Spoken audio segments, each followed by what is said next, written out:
Kamusta ka millionaires? So, simula nung tayo wala ng trabaho, I mean, hindi na tayo pumapasok sa trabaho, sobrang bilis ng panahon. So, ngayon, 2023 na, almost 2 years na tayong hindi pumapasok. So, ano yung dapat mong dapat malaman para maging milyonaryo? So, syempre sa magnenegosyo tayo, di ba? So, ano yung na-experience ko doon? So, totally, simula nung nagtrabaho simula yung nagtrabaho natin, yung pagnenegosyo para kumita tayo ng konti, totally na wala tayong masyadong kinikita hanggang ngayon. So totally parang kung i-equal ko yun sa trabaho, mas okay magtrabaho. Pero pinaglalaban natin baga tinatarget natin talagang magkaroon ng milyon. So sa experience natin sa pagnenegosyo, 2 years na tayong walang masyadong kinikita. Totaling walang kita talaga. So talagang tipid. Ganun. Okay. So sa napansin ko, parang kailangan nakatutok ka. Pag sabi nakatutok ka, kung sample, yung pagkain ng binebenta mo, hindi lang manok. Pag sinabi pagkain lang. Pero hindi lang manok. Okay, sample, meron kang lechong manok. Hindi lang lechon manok. Dapat meron ka rin tulad ng bangus. Yung kayang itabi sa bahay, yung gano'n. Yung gano'n, yung pwedeng itabi sa bahay. So, ano pa? Katulad ng pork belly. Yan, katulad ng lechon roll. Dapat marami tayong variety. Kung hindi porket pagkain isang lang, dapat marami. Pero hindi ko pwedeng sabihin sa iyo na hindi mo pwedeng masyado madami. So, ano yung gagawin mo? So, inaaral yun. Inaaral. Sample, panahon ngayon, mahina yung manok. So, alakan na wala ka nang ibenta, mahina nga yung manok. Mahal nga yung manok. Sobrang, nagkaroon nga ng problema sa manok. So, kailangan magbenta ng baboy. Okay? So, hindi lang ganoon. Hindi lang siya about sa manok. Kundi, kailangan mo na haluan ano yung pwede mong ihalo sa kanya. So, ganun siya. So, pagdating naman sa pricing, ibang usapan na naman yun.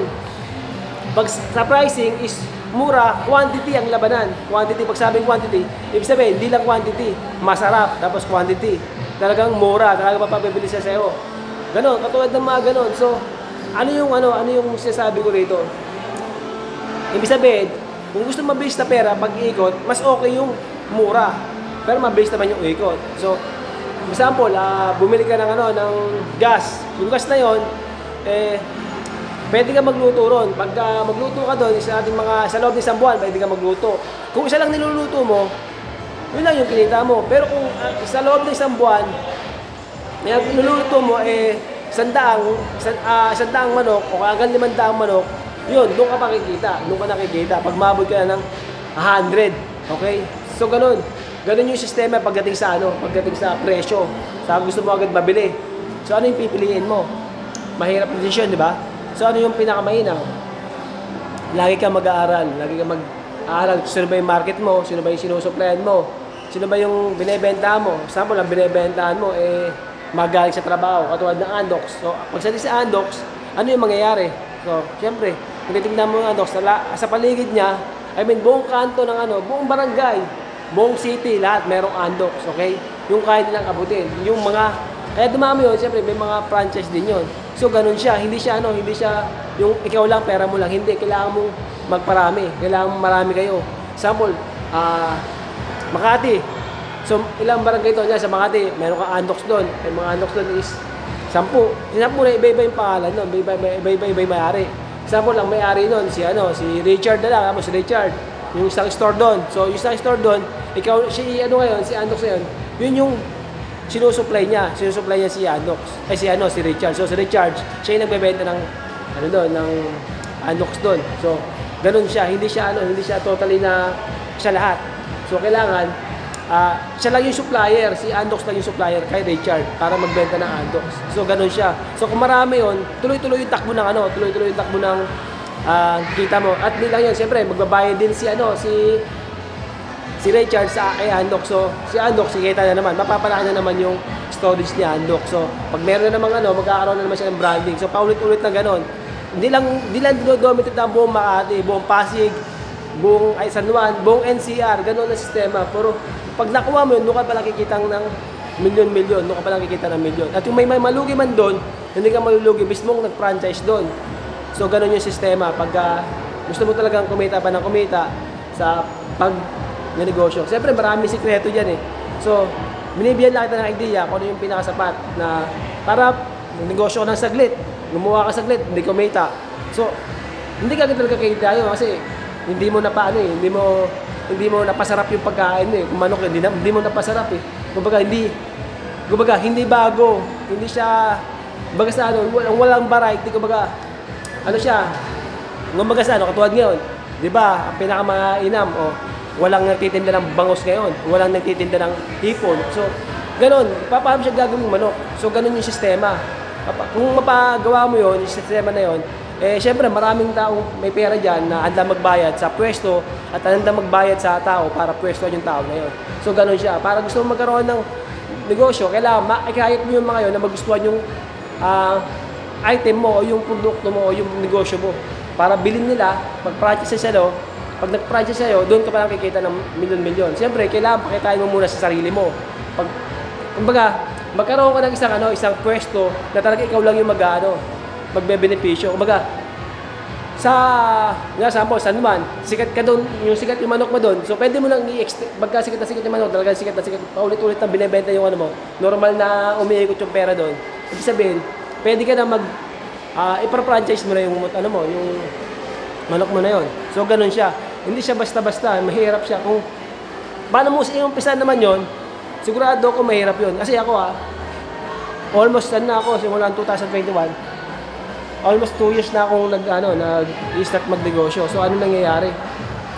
Wala. Siyempre, wala pa akong kita eh. So, anong mangyayari?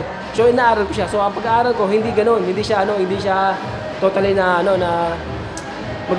kailangan talaga nakatutok ka, kailangan talaga pinag-uusayan mo, kailangan talaga makuha mo yung lasa na kakaiba.